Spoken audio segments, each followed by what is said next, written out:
नमस्कार मित्रांनो, सूर्याच्या सुवर्ण किरणांसोबत नवीन आशा, नवीन ऊर्जा आणि नवीन आनंद घेऊन मकर संक्रांती आपल्या आयुष्यात पुन्हा एकदा येते। तिळगुळ घ्या, गोड गोड बोला, या छोट्या पण गहिऱ्या संदेशातून प्रेम, आपुलकी आणि सौहार्द जपण्याचा संस्कार हा सण आपल्याला शिकवतो। या पावन दिवशी काय करावे, काय करू नये, कोणते नियम पाळावेत आणि कोणत्या परंपरा जपाव्यात याची संपूर्ण माहिती आज आपण जाणून घेणार आहोत। मकर संक्रांतीच्या दिवशी काय करावे व काय करू नये।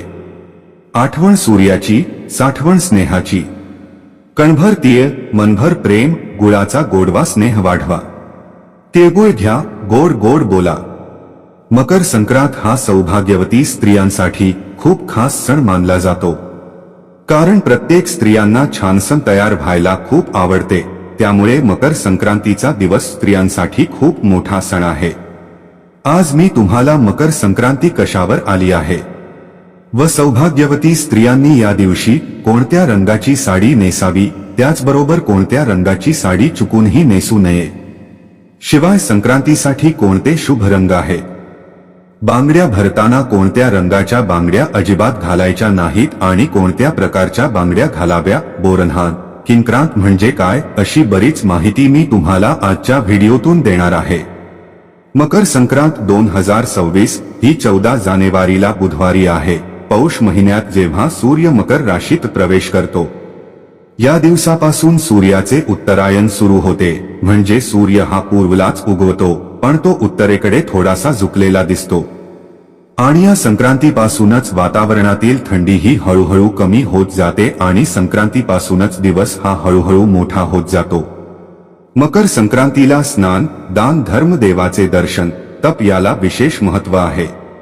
या दिवशी पवित्र नद्यांमध्ये स्नान करणे खूप पुण्यकारक मानले जाते।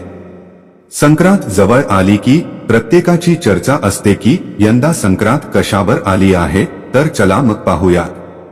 यंदा मकर संक्रांतीचा जो काही पुण्यकाळ आहे, बुधवार 14 जानेवारी 2026 ला दुपारी ठीक 3:06 पासून सूर्य हा मकर राशीत प्रवेश करणार आहे। तर संक्रांतीचा पुण्यकाळ हा 3:06 पासून ते सूर्यास्त पर्यंत आहे, म्हणजे 6:20 पर्यंत असणार आहे आणि हा 3:06 ते 6:20 पर्यंत पुण्यकाळ मानला जातो। याच कालावधीमध्ये तुम्ही दान, धर्म, कर्म करू शकता।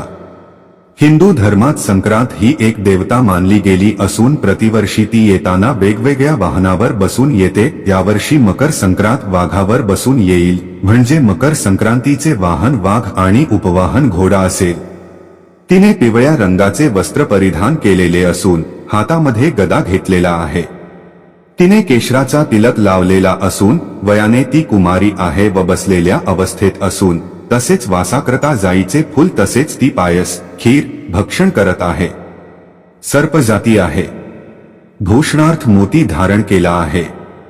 वार व नक्षत्र नाव मंदाकिनी असून सामुदाय मुहूर्त 45 आहे।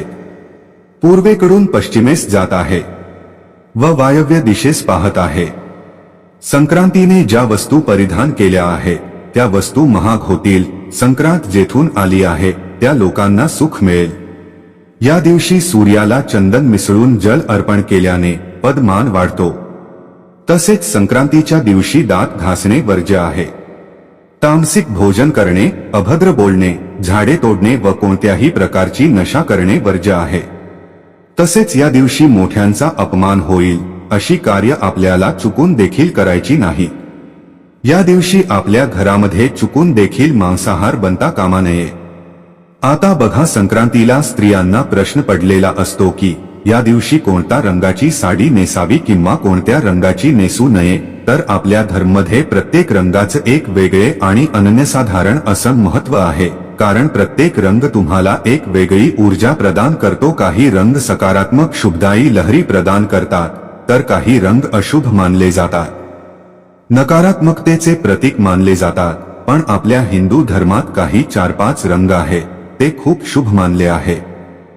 प्रत्येक कार्यासाठी किंवा देव कार्यासाठी हे रंग वापरले जातात। त्यामध्ये पहिला रंग आहे तो म्हणजे हिरवा। हा सौभाग्याचे प्रतीक मानला जातो, कारण बघा, नवरी लग्नामध्ये हिरव्या रंगाचा चुडा भरते किंवा महिला लग्न झाल्यावर हिरव्या रंगाच्या बांगड्या हातात घालतात, कारण त्यामुळे त्यांच्या पतीचा आयुष्य वाढते असं धर्मशास्त्र सांगते. त्याबरोबर शास्त्रातही हिरव्या रंगाला खूप महत्त्व आहे. आपण देवीची ओटी भरताना सुद्धा हिरव्या रंगाचा ब्लाऊज पीस किंवा हिरव्या रंगाची साडी घेतो. त्यावरून हिरवा रंग हा देवीला किती प्रिय आहे ते आपल्याला समजते. त्यामुळे जर शक्य झालं तर तुम्ही किंवा तुमच्याकडे असेल तर हिरव्या रंगाची साडी अवश्य नेसा. पण हिरव्या रंगाची साडी नसेल तर आपल्या हिंदू धर्मशास्त्रामध्ये लाल रंग हा सुद्धा खूप शुभ मानला जातो. तुम्हाला रोज देवाची पूजा करताना किंवा कोणतीही पूजा मांडताना आपण पाटावरती लाल रंगाचे वस्त्र टाकतो, कारण लाल रंग हा सर्व देवांना, त्याबरोबर माता लक्ष्मीला सुद्धा अत्यंत प्रिय आहे. हा रंग सौभाग्याच ध्येय आणि नवीन जीवनाचे प्रतीक मानला जातो. त्याचबरोबर आपल्या सौभाग्यातील एक सर्वात महत्त्वाची गोष्ट म्हणजे कुंकू हे सुद्धा लाल रंगाच असते, कारण की सौभाग्यातील सगळ्यात महत्त्वाची गोष्ट म्हणजे हळदी कुंकू, त्यामधील कुंकवाचा रंग हा लाल असतो. त्यामुळे लाल रंगाच महत्त्व हे खूप जास्त आहे. त्यामुळे शक्य असेल तर तुम्ही मकर संक्रांतीला लाल रंगाची साडी सुद्धा नेसू शकता. पुढचा आहे केसरी रंग.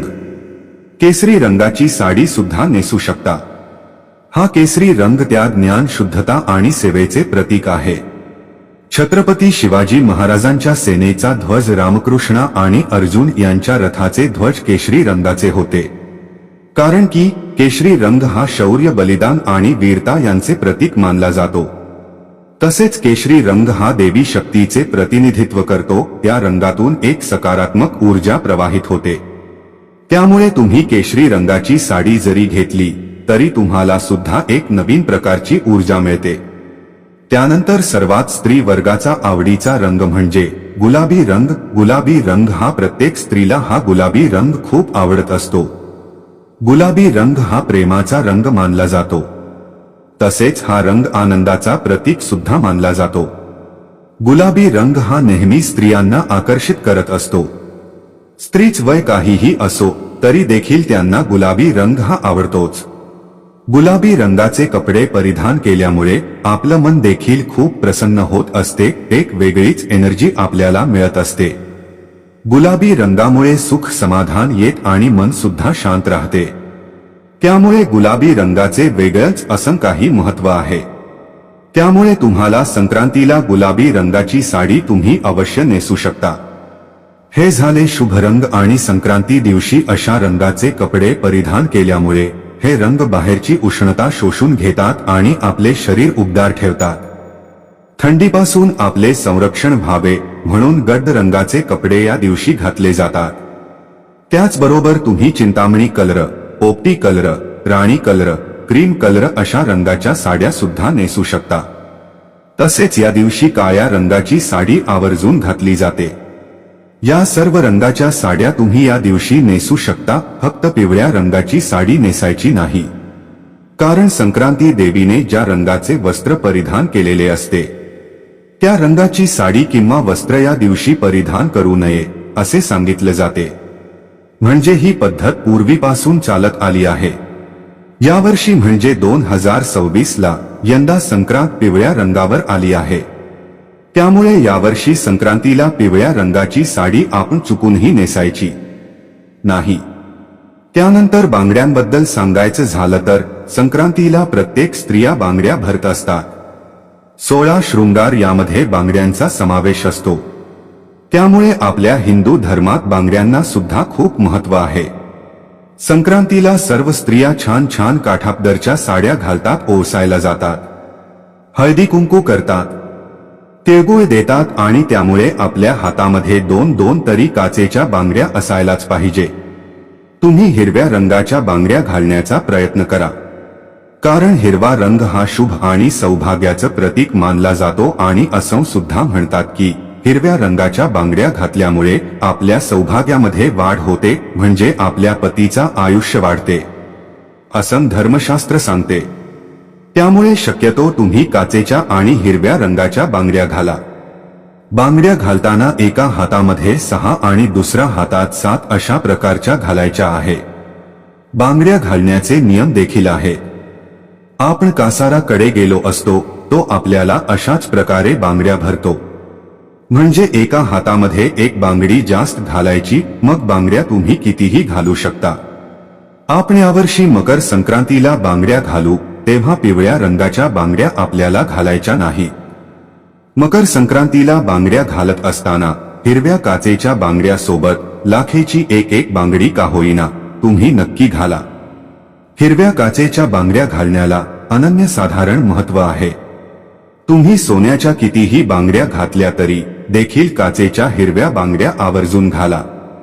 बांगड्या घालत असताना मेटलच्या बांगड्या किंवा प्लास्टिकच्या बांगड्या चुकून देखील घालू नका.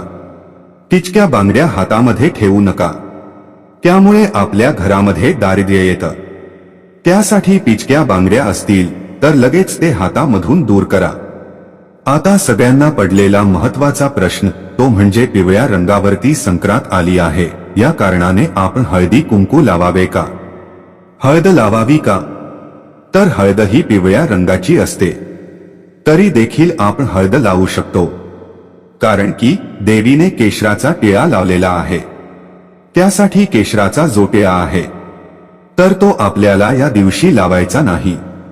आणि आपण पिवळ्या रंगाची हळद वापरली तरी काहीही हरकत नाही. फक्त वस्त्रासाठी आपल्याला पिवळा रंग जो आहे तर तो वर्ज करायचा आहे. सणासुदीला आपण दागिने घालत असतो, कारण की दागिन्याशिवाय आपला कोणता शृंगार हा कंप्लीट होत नाही. तर सोन्याचे दागिने देखील पिवळ्या रंगाचे असतात. तर मकर संक्रांतीला सोन्याचे दागिने घालावे का असा प्रश्न देखील बरेच जण विचारतात.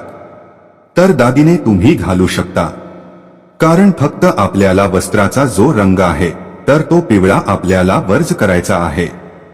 सोन्याचे दागिने हळद तुम्ही वापरू शकता. यावर्षी मकर संक्रांतीला संक्रांती देवीने मोती धारण केलेला आहे, त्यासाठी तुम्ही मोत्याचे दागिने जे आहे तर ते दागिने वापरायचे नाही.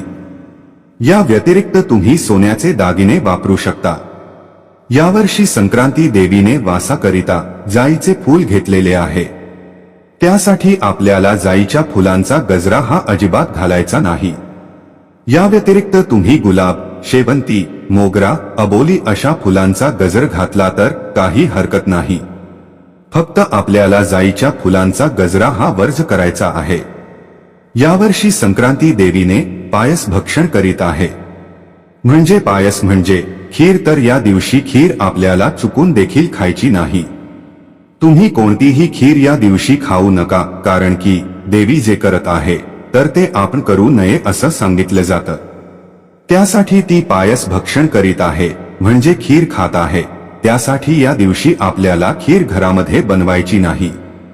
मकर संक्रांतीच्या दिवशी दान करण्याला अनन्यसाधारण असं महत्त्व आहे.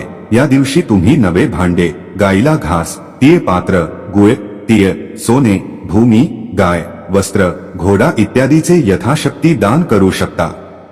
बुधवारी 14 जानेवारीला संक्रांत हा सण साजरा केला जाईल.